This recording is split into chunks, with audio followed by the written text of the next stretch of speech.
그리고 시민들은 별변한 무기가 없으니까 식칼을 들고 망치를 들고 러시아 군들을 막으려고 하는 정말 그런 모습들을 보면서 나라가 얼마나 소중하고 주권이 얼마나 소중한가, 나라를 잃어버린 지난 과거의 역사를 우리나라가 가지고 있기 때문에 우리가 지금 누리고 있는 이 자유와 그리고 민주주의라고 하는 이 체제가 얼마나 소중한가라고 하는 것을 다시 한번 절실히 느끼게 되었습니다.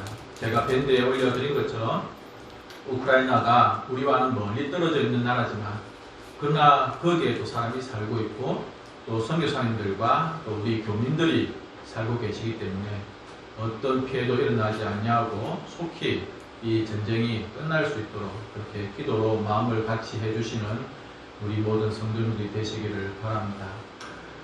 지난 주에 이어서 주기도문에 나오고 있는 이 기도들, 우리가 빨리 기도하면 15초, 아무리 천천히 기도해도 30초만 되면 우리가 끝낼 수 있는 이 주기도문은, 그러나 예수님께서 너희들은 이렇게 기도하라, 그 말씀인 즉슨 너희들은 이렇게 살아라 라고 우리에게 주신 주님의 표준과 같은, 비전과 같은, 기준과 같은 그런 말씀이기 때문에 이 주기도문이 우리에게 주는 교훈이 크다고 그렇게 말씀을 드릴 수가 있겠습니다.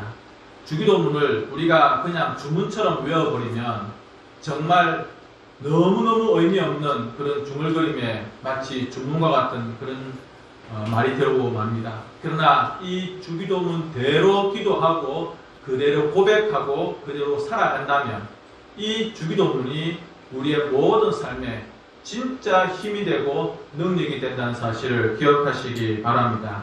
제가 처음에 국가에 대해서, 나라에 대해서 말씀을 드렸습니다. 저도 학교를 다닐 때 국가를 이루는 세 가지 요소가 뭐냐라고 하는 것을 배웠습니다.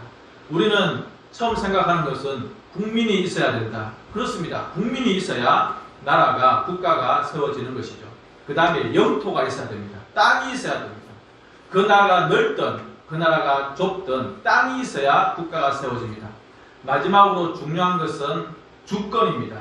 우리나라가 일제강점기 때 조선 사람들은 있었습니다. 그리고 삼천리 반도는 있었습니다. 그러나 주권을 잃어버렸습니다. 때문에 우리가 일제강점기 동안 그런 고통스러운 시간, 나라를 잃어버린 그런 국민의 아픔들을 가졌습니다. 그래서 중요한 것은 주권이죠. 그런데 여러분, 그 나라의 주권을 누가 가지고 있느냐? 왕이 가지고 있으면 왕권 국가입니다. 그리고 사회주의나 공산주의처럼 일부의 사람들이 혹은 개인이 가지고 있으면 그런 독재적인 나라들을 사회주의 국가 혹은 공산국가라고 말합니다. 그러나 우리나라 헌법처럼 모든 주권은 국민에게 있다라고 선포하는 나라는 민주국가이죠. 감사하게도 우리 대한민국은 헌법으로 보장되어 있는 모든 주권은 국민에게 있다라고 하는 민주국가에 살고 있습니다. 그런데 오늘 우리가 주기도문을 기도하면서 오늘 읽었던 이 말씀 가운데 하나님의 나라가 임하옵시며 라고 그렇게 기도하고 우리가 고백합니다. 우리가 살고 있는 땅은, 우리가 살고 있는 나라는 대한민국이라고 하는 이 땅 가운데에서 국민으로, 시민으로 살아가고 있습니다. 하지만 우리는 또 하나의 시민권이 있습니다. 그것은 하나님 나라의 시민권이죠. 그래서 우리는 하나님 나라의 백성으로 살아가는데 그 주권이 우리에게 있는 것이 아니라 하나님께 있다라고 하는 왕권을 주님께 고백하는, 우리의 모든 통치와 다스림은 하나님께 있다라고 고백하는 그런 백성으로 살아가고 있습니다. 우리가 이 대한민국에 살아갈 때에 하나님의 이 대한민국의 법을 잘 지키고 질서를 잘 지키며 또 우리가 물론 선택하지만 그 지도자, 대통령 혹은 군수나 모든 단체장들, 이런 공권력 가운데 우리가 잘 따르고 또 순종하는 것이 필요합니다. 마찬가지로 하나님 나라의 백성으로 살아가려고 하면 하나님 나라의 법을 잘 지키고 그 질서 가운데 순종하며 살아가야 되는 것이죠. 그러면 하나님 나라의 법은 무엇인가? 도대체 하나님 나라의 질서라고 하는 것은 무엇인가? 성경에 잘 기록되고 있고 오늘 주기도문에도 그 내용이 잘 나타나고 있습니다. 그런데 여러분, 우리가 동시에 이 땅 가운데서 살아가고 있는 대한민국 국민이지만 또 하나님 나라에 속한 하나님의 백성이라고 하는 이 사실을 꼭 기억하고 오늘 이 베드로 전서의 말씀을 함께 보았으면 좋겠습니다. 2장 10절에 너희가 전에는 백성이 아니더니 이제는 하나님의 백성이요 전에는 긍휼을 얻지 못하더니 이제는 긍휼을 얻은 자니라. 전에는 우리가 어떠한 존재였습니까? 하나님의 백성이 아니었습니다. 전에는 우리는 하나님의 긍휼을 잊지 못하던 자였습니다. 예수님을 모를 때. 그러나 예수님을 믿고 그분을 고백하는 순간 백성이 아니었는데 백성이 되어졌고 긍휼을 입지 못하였는데 하나님의 긍휼을 입는 그런 하나님의 백성이 되었다는 것입니다. 하나님의 백성이 되었다는 것은 하나님의 소유가 되었다는 것입니다. 너희들은 나의 것이다. 그래서 내가 너희들을 지켜주고 내가 너희들을 보호한다. 이번에 대통령 선거가 있습니다마는 대통령이 선서할 때 어떻게 합니까? 나는 대통령으로서 대한민국의 모든 것을 안전하게 지키고 백성들을 지키겠다라고 다짐하는 선서를 하는 것이죠. 하나님께서도 마찬가지입니다. 그냥 이름만 나는 너희들의 왕이다 그렇게 말씀하시는 것이 아니고 너희들은 나의 백성이다 그렇게 말하는 것이 아니고 하나님이 직접 안전과 우리의 생명을 지켜주신다 그렇게 말씀하고 있는 것입니다. 그래서 우리는 우리의 주권이 나에게 있는 것이 아니라 민주국가는 국민에게 있지만 그러나 하나님께서 다스리시는 이 나라 가운데에는 주권이 하나님께 있다. 그렇다고 해서 하나님께서 독재를 하십니까? 하나님께서 마음대로 하시면서 우리의 모든 것을 빼앗고 우리를 고통스럽게 하며 우리를 핍박하시는 분이십니까? 그렇지 않습니다. 하나님은 우리에게 사랑과 은혜와 자비와 그리고 용서를 주시고 모든 것을 공급해 주시는 만왕의 왕이시고 만주의 주가 되시는 것을 믿으시기 바랍니다. 그래서 우리가 이 자리에 모이는 것입니다. 정한 장소에 정한 시간에 이 예배당에 모여서 우리가 그것을 고백하는 것입니다. 그렇습니다. 하나님이 나의 주인이시고 하나님이 나의 왕이십니다. 그래서 그것을 고백하며 모이는 자리가 이 예배의 자리인 것입니다. 빵을 줘서 이 예배당에 모이는 것이 아닙니다. 쌀 한 가마니 받고자 이 예배당에 모이는 것이 아닙니다. 우리의 왕이 누구신가를 고백하며 우리의 왕이 어떤 분이신가라고 하는 것을 고백하는 시간이 이 예배의 자리인 것입니다. 하나님, 내가 세상을 살아갈 때에 내 삶의 주도권이 나에게 있지 않습니다. 직장에서는 내가 이렇게 살아가기도 하고 회사에서는 혹은 학교에서는 내가 그렇게 살아가지만 그러나 그것은 사실 나의 진짜 모습이 아니고 나의 모든 주도권이 주님께 있습니다 라고 고백하는 것이 우리의 삶이 되어야 되고 우리의 예배가 되어야 되는 것입니다. 말로는 하나님이 나의 왕이십니다. 입으로는 주님이 나의 주님이십니다 라고 말하지만 학교에서, 직장에서, 회사에서, 모든 삶의 터전에서 마치 나의 주인이 나인 것처럼 하나님은 내 중심의 자리에 없고 하나님은 변두리에 그냥 그렇게 두어버린다면 나의 그 모든 말들이 거짓말이 되는 것입니다. 우리 예수님께서 이 땅 가운데 오셔서 제일 먼저 선포하신 말씀이 이것입니다. 때가 찼고 하나님의 나라가 가까이 왔으니 회개하고 복음을 믿으라. 하나님께서는 예수님을 이 땅에 보내주셨고 예수님은 이 땅에 오셔서 제일 먼저 말씀하신 것이 하나님 나라를 선포하셨습니다. 그래서 성경은 하나님 나라라고 하는 굉장히 큰 주제를 가지고 있습니다.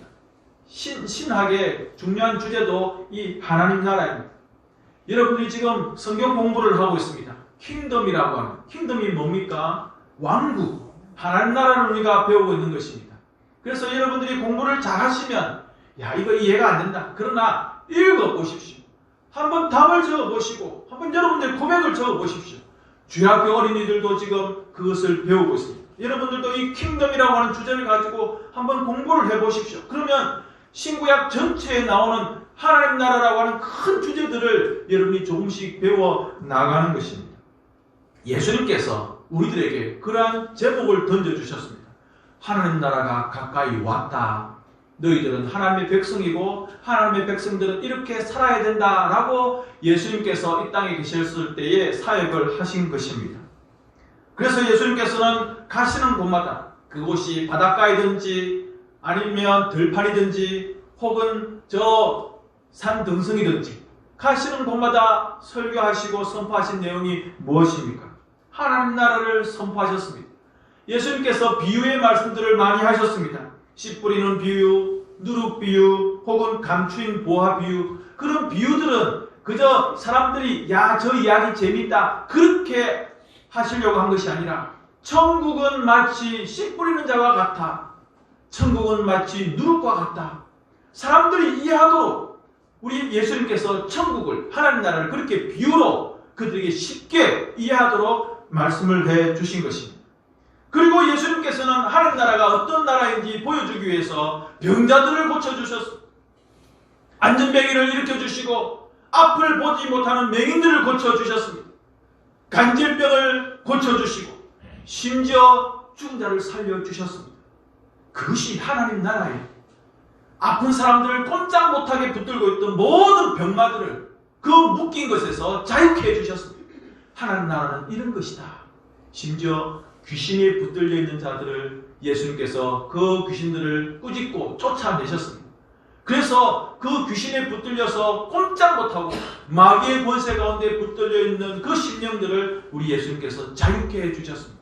이것이 하나님 나라다. 묶여있지 말고 악한 것들과 더러운 것들과 어두운 가운데 흑암 가운데 붙들려 있지 말고 너희들은 하나님의 나라를 마음 가운데 품고 복음이 주는 이 자유와 능력들을 맛보아라 라고 우리 예수님께서 하셨던 것입니다. 귀신들을 쫓아내고 마귀의 모든 묶여있는 것들을 풀어내시는 그 하나님 나라의 일들을 예수님께서 이 땅에 계실 때 하셨습니다. 가장 중요한 사건은 무엇입니까?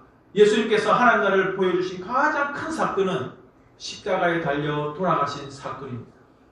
죽음과 사망의 권세를 깨뜨리시고 모든 문을 여시고 하나님의 아들 예수님께서 사탄을 그 머리를 발로 밟으신 그리고 직접 첫 열매가 되신 이 놀라운 부활 사건이 하나님 나라가 어떤 나라인가?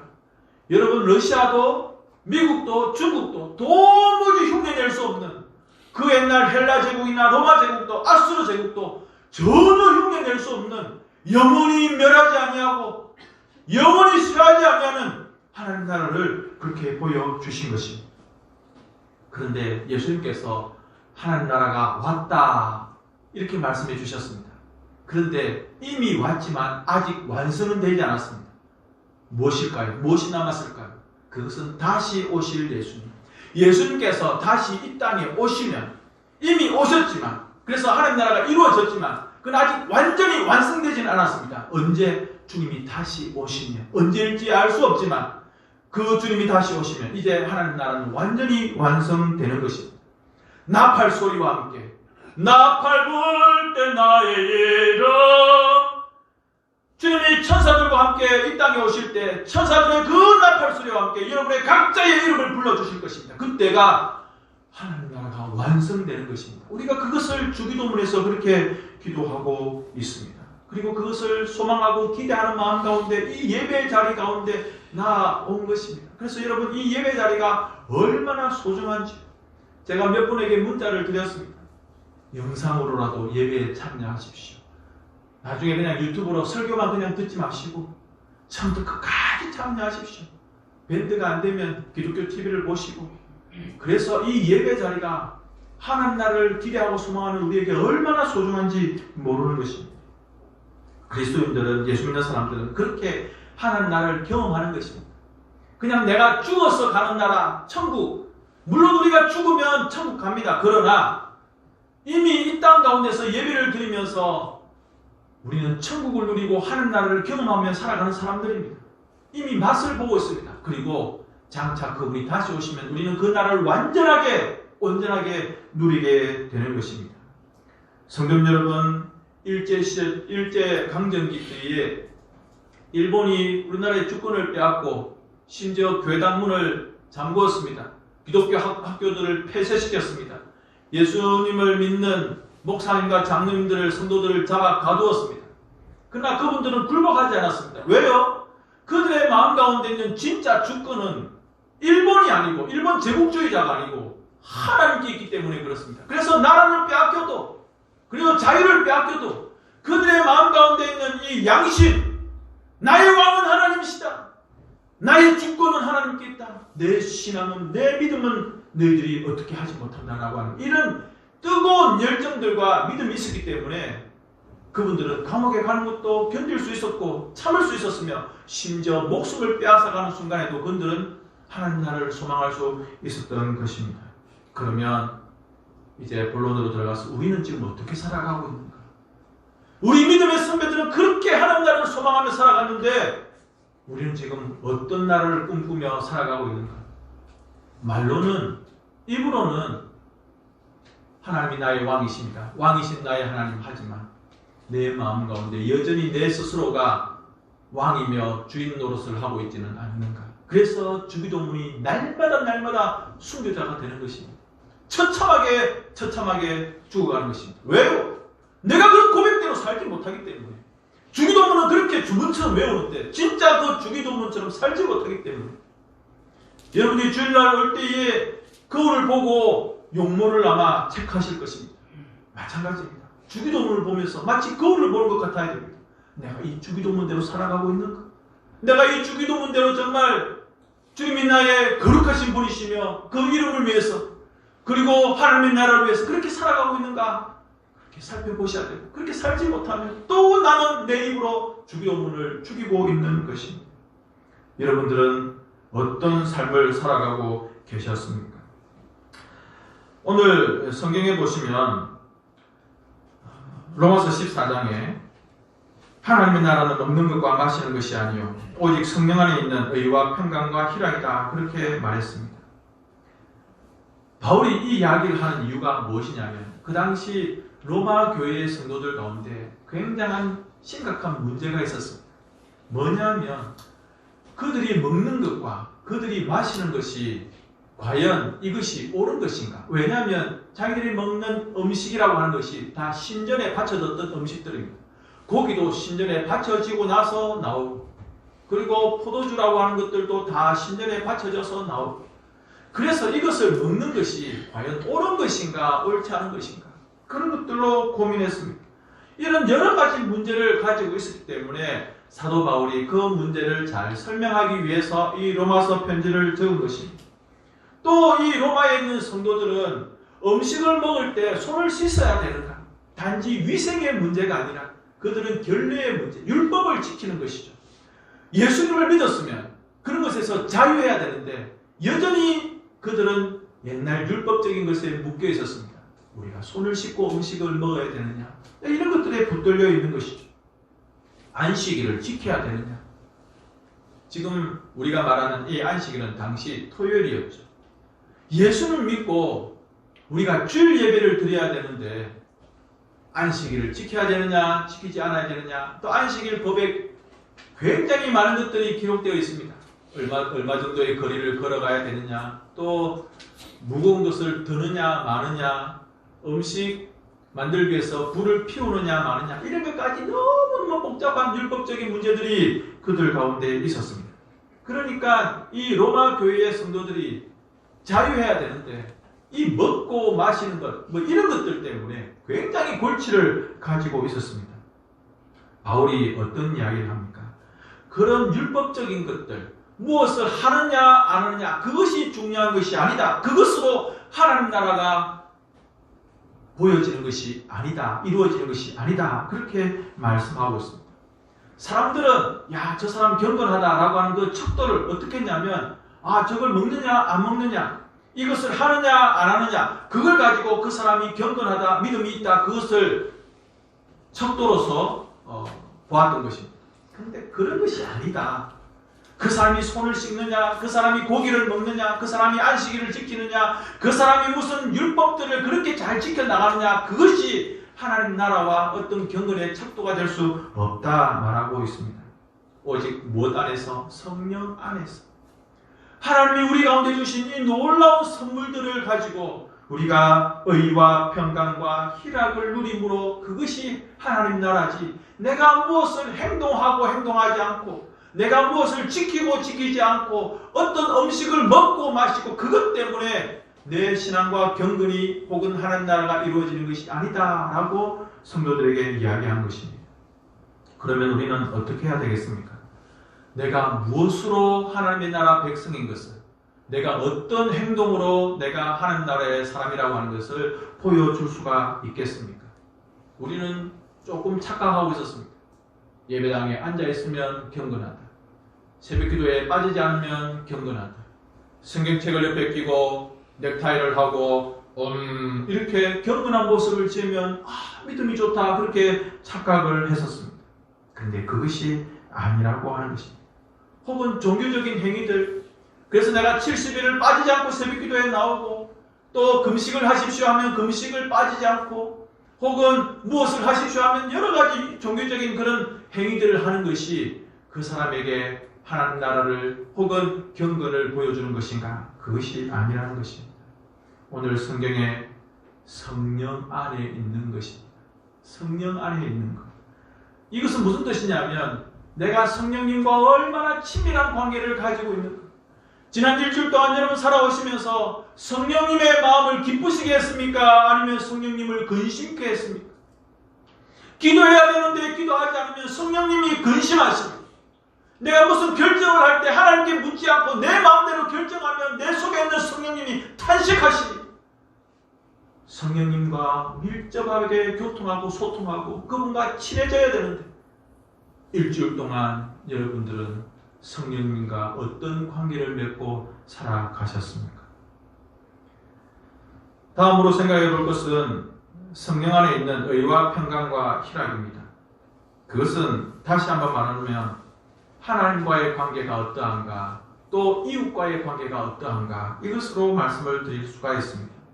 첫 번째로 성경이 말하고 하는 의라고 하는 것은 뭐냐면 하나님과 내가 올바른 관계를 맺고 있는가, 이 말입니다. 평강은 무엇이죠? 샬롬입니다.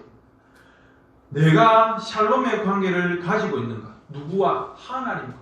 우리 예수님께서 오심으로 하나님과 우리 사이에 있는 이 죄의 벽을 주님의 그 십자가의 은혜로 다 허물어 주셨습니다. 그래서 우리는 얼마든지 하나님 앞에 나아가서 샬롬의 관계를, 이 화목의 관계를 가질 수가 있습니다. 그런 관계들을 지금 누리면서 하나님과 이웃과 서로 소통하고 화목하고 평화의 관계를 가지고 있는가? 내 이웃들과 화목의 관계를 가지고 있는가? 이것을 생각해 봐야 되죠. 세 번째로 희락입니다. 말 그대로 기쁨과 즐거움입니다. 성경이 말하고 있는 진정한 기쁨은 무엇인가? 그저 내가 배부르면 기쁜 것인가? 월급을 받으면 기쁜 것인가? 내 통장에 돈이 좀 들어오면 기쁜 것인가? 그것은 즐거운 일일 수 있지만 그러나 그것이 진정한 기쁨, 참된 기쁨은 될 수가 없습니다. 진짜 기쁨은 언제 찾아오는가? 그것은 내가 주님께 기쁨이 되어져서 그 주님께서 나에게 기쁨을 부어주실 때 그것이 나의 진정한 기쁨이 되어지는 것입니다. 나의 즐거움과 나의 만족보다는 하나님 먼저, 나의 유익과 나의 어떤 행복보다는 이웃의 행복과 이웃의 유익을 먼저 생각할 때에 그것이 진정한 기쁨이고 참된 즐거움이다라고 말하는 것입니다. 그래서 하나님 나라의 의와 평강과 희락이라고 하는 것은 철저히 나를 내려놓는 것이고 나를 포기하는 것입니다. 그래서 먼저 하나님을, 먼저 이웃을 생각할 때에 그것이 하나님 나라의 의와 평강과 또한 희락이 될 수가 있는 것입니다. 성령 안에서. 그러니까 나를 놓지 않고서는, 나를 내려놓지 않고서는 결코 이것이 이루어질 수가 없는 것입니다. 그러나 여러분, 우리가 세상에서는 어떻게 배웠습니까? 내를 먼저 생각하라. 나를 먼저 생각해라. 다른 사람들 생각하지 말고 먼저 우리의 유익을 생각해라. 그 사람들이 피눈물을 흘리던 그런 것은 크게 중요하지 않고 너의 배를 위해서, 너의 만족을 위해서 그것이 중요하다라고 세상에서 배웠습니다. 그것이 세상 나라의 원리입니다. 세상은 철저하게 경쟁 사회를 우리들에게 보여주면서 여기에서 이겨야 된다라고 그것을 가르쳐주고 있는, 마치 정글의 법칙과 같은 것들을 우리들에게 보여주고 있습니다. 왜요? 우리는 원래 죄성을 가지고 있습니다. 우리 조상 때부터 나에게 있는 이 죄성이 나를 먼저 생각하고 나의 기쁨과 나의 유익을, 나의 어떤 욕망들을 먼저 채울 것을 그렇게 가르쳐주고 있고 본성적으로, 본능적으로 우리는 거기에 빠른 사람들입니다. 그러면 여러분, 우리는 다른 방법이 없을까요? 오늘 우리가 기도했던 이 기도대로 하나님의 나라를 위한 그런 열심들로 살아갈 수는 없을까요? 여전히 거듭나지 못한 이 죄성으로 하나님보다는 이웃들보다는 내 욕심을 채우면서 살아가는 이런 삶을 계속 살아가야 됩니까? 나는 소망이 없습니까? 아닙니다, 여러분. 길이 있습니다. 18절 말씀. 이로써 그리스도를 섬기는 자는 하나님을 기쁘시게 하며 사람에게도 칭찬을 받느니라. 여러분, 우리가 기도했던 주기도문의 정신이 바로 이것입니다. 바울은 고린도전서 4장 20절에 이렇게 말했습니다. 같이 한번 읽어보시죠. 시작. 하나님의 나라는 말에 있지 아니하고 오직 능력에 있습니다. 아멘. 여러분, 우리가 주기도문을 아무리 많이 암송하고 기도해도, 내가 또 다른 기도를 수천 수백 번을 한다고 해도 그 기도만으로 내 삶이 변화되지를 않는 것입니다. 말만 해서는 안 된다는 거예요. 성령께서 내 가운데 의와 평강과 희락으로 역사하셔서 내 삶이 변화되어질 때에 그것이 진짜 하나님 나라고 그것이 능력이라고 하는 것이, 말만 해서는 아니다 말씀하고 있습니다. 바로 그것이 능력이고 그것이 하나님 나라다, 그렇게 말하고 있습니다. 때문에 저는 여러분들이 다 하나님 나라의 건설자가 되실 수 있기를 바랍니다. 여러분들은 다 건설 현장에 나가시는 분들입니다. 어떤 건설을 해야 될까요? 하나님 나라를 세워나가는 그런 건설자가 되어야 되는 것입니다. 때문에 우리는 너무너무 막중한 책임을 가지고 있습니다. 이번에 광주에서 아파트가 무너졌습니다. 알고 보니까 너무 부실하게 만든 거예요. 대충 만든 거예요. 규칙들을 어겨가면서 그저 짧게 그리고 적게 노력하면서 대충 지으려고 하다가 그런 엄청난 사건이 났습니다. 우리는 건설자입니다. 하나님 나라 대충 할 수가 없습니다. 막중한 책임들이 우리에게 있습니다. 여러분들이 예배를 마치고 삶의 현장과 일상으로 돌아가서 대충 살지 마시고 열심히 사시고 성실하게 사시고 그리고 정말 하나님의 자녀답게 백성답게 그렇게 살아가셔야 되는 것입니다. 왜 그럴까요? 이 사회가 너무 엄난하고 너무 어둡고 너무 죄악이 가득한 세상이기 때문에 그 세상 사람들과 섞여서 그냥 물에 물 탄 듯 그렇게 살아가면 안 되고, 우리가 어떤 정체를 가지고 있는지 분명하게 그들 가운데 보여줄 수가 있어야 됩니다. 초기 기독교가 이 땅 가운데 올 때에 120년 전에 기독교인들은 정말 작은 숫자였습니다. 그러나 이 조선 땅에 채 10만 명도 되지 아니하는 기독교가 있었지만, 그러나 이 조선 땅의 국민들은 기독교인들을 두려워했습니다. 왜냐하면 그들이 반듯하게 살아가기 때문에 그렇습니다. 그리고 그들이 정직하게 살아가기 때문에 그렇습니다. 정말 양심적으로 도덕적으로 윤리적으로 살아가고, 누가 봐도 야, 저 교회, 누가 봐도 와, 저 장로님, 저 교회 다니는 저 기독교인들 역시 다르다. 지금은 어떻습니까? 800만 명 이상이 기독교인이라고 이야기하고 5만 개 이상의 교회가 있고 엄청나게 많은 목회자들이 있지만 기독교는 그 영광과 명예가 땅에 떨어져 있지 않습니까? 성도 여러분, 항상 성령님께 물으십시오. 어떤 일을 할 때에도, 무슨 일을 선택할 때에도 하나님, 이것이 하나님의 성령 안에 있는 의와 평강과 희락에 합당합니까? 라고 물어보실 수 있는 우리가 되었으면 좋겠습니다. 이 이야기만 하고 마치겠습니다. 영국에 윌리엄 윌버포스라고 하는 정치인이 있었습니다.